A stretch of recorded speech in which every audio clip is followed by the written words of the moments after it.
Saudara-saudari yang dikasihi oleh Tuhan Yesus Kristus, selamat bertemu kembali dalam program Arus Hayat Voice. Dalam kesempatan ini, saya akan menyampaikan firman Tuhan dengan judul Melaksanakan Kesempatan dan Tidak Memberi Kesempatan. Pembacaan Alkitab saya ambil dari kitab Efesus pasal 5 ayat 16 dan 17. Dan pergunakanlah waktu yang ada, karena hari-hari ini adalah jahat. Sebab itu, janganlah kamu bodoh, tetapi usahakanlah supaya kamu mengerti kehendak Tuhan. Kolose pasal 4 ayat 5, hiduplah dengan penuh hikmat terhadap orang-orang luar. Pergunakanlah waktu yang ada. Saudara-saudari yang dikasihi oleh Tuhan, bagaimana kita harus mempergunakan waktu dan kesempatan di tahun yang baru? Dalam kedua ayat di atas, kata pergunakanlah di dalam bahasa aslinya adalah menebus atau membeli kembali. Allah memberikan waktu kepada kita adalah seperti memberikan modal kepada seorang pengusaha. Waktu adalah modal kita, kapital kita. Tahun demi tahun, kita mungkin telah menyelesaikan banyak perkara-perkara yang luar biasa.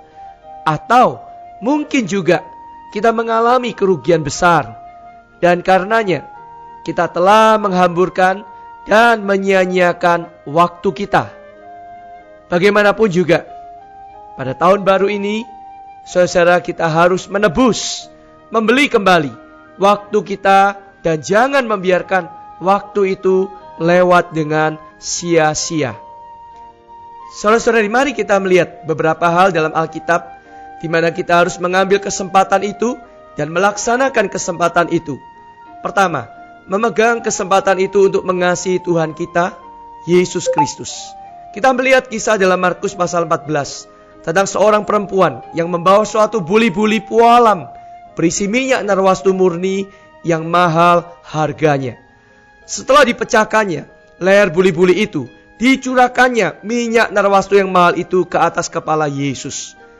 Mengenai kejadian itu, apa reaksi Tuhan? Kata Tuhan, Ia berkata di ayat 9, sesungguhnya di mana saja Injil diberitakan di seluruh dunia, apa yang dilakukannya ini, dilakukan perempuan ini, akan disebut juga untuk mengingat dia.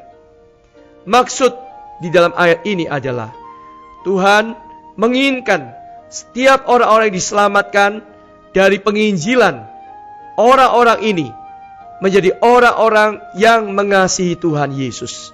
Seperti perempuan ini mau mencurahkan segala-galanya, mau memboroskan dirinya, mau menuangkan dirinya ke atas diri Tuhan.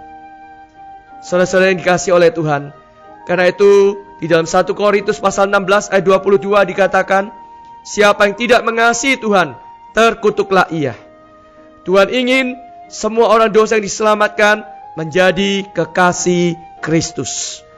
Karena itu, biarlah kita bisa mengasihi Tuhan dengan segenap hati, segenap jiwa, segenap akal budi, dan segenap kekuatan kita. Yang kedua, saudara-saudari, kita harus memegang kesempatan untuk berbuat baik. Apa yang dimaksud dengan berbuat baik?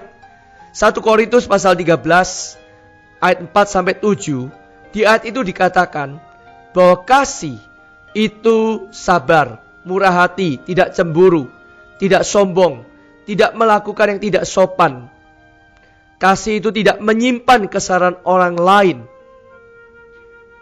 Kemudian Galatia pasal 6 ayat 10 juga mengatakan, karena itu selama masih ada kesempatan bagi kita, marilah kita berbuat baik kepada semua orang, tetapi terutama kepada kawan-kawan kita seiman. Dari ayat-ayat di atas kita melihat bahwa kita perlu belajar mengampuni orang. Berbuat baik adalah mengampuni orang. Kita harus menyadari bahwa Allah memberi kesempatan kepada kita untuk mengampuni saudara-saudari yang lain. Kesempatan untuk mengampuni bisa lewat. Jangan tunggu lain waktu. Kesempatan akan hilang sekalipun kita berusaha untuk mengampuni yang lainnya. Suami istri perlu memegang kesempatan saling mengampuni. Saudara-saudari di dalam Tuhan, dalam kehidupan gereja, perlu juga saling mengampuni. Kita juga harus melakukan yang terbaik untuk belajar saling mengasihi. Kita juga perlu membantu orang lain dengan harta kita, yaitu kita perlu belajar mempersembahkan harta kita. Karena kelak akan ada saatnya di mana harta, uang kita tidak ada nilainya. Sebagaimana dikatakan di dalam Lukas pasal 16 ayat 9, ikatlah persahabatan dengan mempergunakan mamon yang tidak jujur, supaya jika mamon itu tidak dapat menolong lagi, kamu diterima di dalam kemah abadi. Karena itu kita harus memegang kesempatan dalam mempersembahkan harta bagi orang-orang lain, kaum beriman yang kekurangan, dan bagi keperluan pekerjaan Tuhan. Saudara-saudara, jika kita punya kemampuan, kita harus mengambil segala kesempatan melakukan kebaikan bagi semua orang. Perkara yang ketiga, kita harus mengambil kesempatan untuk sekuat tenaga memberitakan Injil. Kita perlu berdoa sehati sepikir dan berjerih lelah di ladang Tuhan. Kita semua perlu bangun dari tidur dan bangkit melayani Tuhan. Tidak boleh bermalas-malasan, menyimpan satu talenta ke dalam tanah dengan alasan apapun.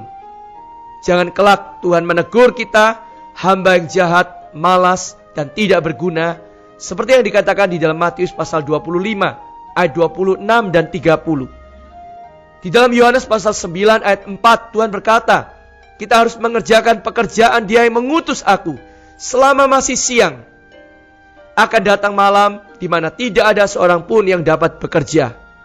Sekali lagi saudara, selama ada waktu menginjil, kita harus memegangnya. 2 Timotius pasal 4 juga berkata, beritakanlah firman, baik atau tidak baik waktunya. Saudara-saudara yang dikasihi oleh Tuhan, terakhir, kalau ada hal-hal di atas membicarakan kita harus memegang kesempatan, maka beberapa ayat di bawah ini memberitahu kita harus tidak memberi kesempatan. Tidak memberi kesempatan kepada apa? Roma pasal 13 ayat 14 berkata, tetapi kenakanlah Tuhan Yesus Kristus sebagai perlengkapan senjata terang, dan janganlah beri kesempatan kepada tubuhmu untuk memuaskan keinginannya. Penyebab dosa pertama manusia adalah berkata dengan tidak tepat. Apabila kita tidak memberi kesempatan kepada daging dan iblis, hanya ada satu jalan, yaitu berkata tidak. Berkata tidak, saudara-saudara. Sebagai contoh, apabila seseorang muda diajak teman-temannya untuk pergi ke suatu tempat yang jahat, kotor, atau melakukan suatu perbuatan yang tidak benar dan berdosa, jika kita berkata tidak, maka segala sesuatu akan baik dan selamat. Tetapi jawaban yang bimbang, jawaban yang mengambang, ragu-ragu, sungkan akan membuat kita goyah, dan akhirnya kita akan jatuh. Ada satu kidung yang berkata, pada iblis selalu tidak, pada Bapa pasti ya. Semoga di tahun baru ini kita harus memegang kesempatan untuk mengasihi Tuhan, memegang kesempatan melakukan kebaikan demi kebaikan kepada semua orang, memegang kesempatan menyelamatkan jiwa sebanyak mungkin. Kita pun saudara-saudara perlu tidak memberi kesempatan kepada iblis dan kepada daging kita untuk memenuhi keinginannya. Mari kita berdoa. Tuhan Yesus, terima kasih untuk awal tahun yang baru ini, untuk permulaan dan kesempatan baru di dalam tahun ini.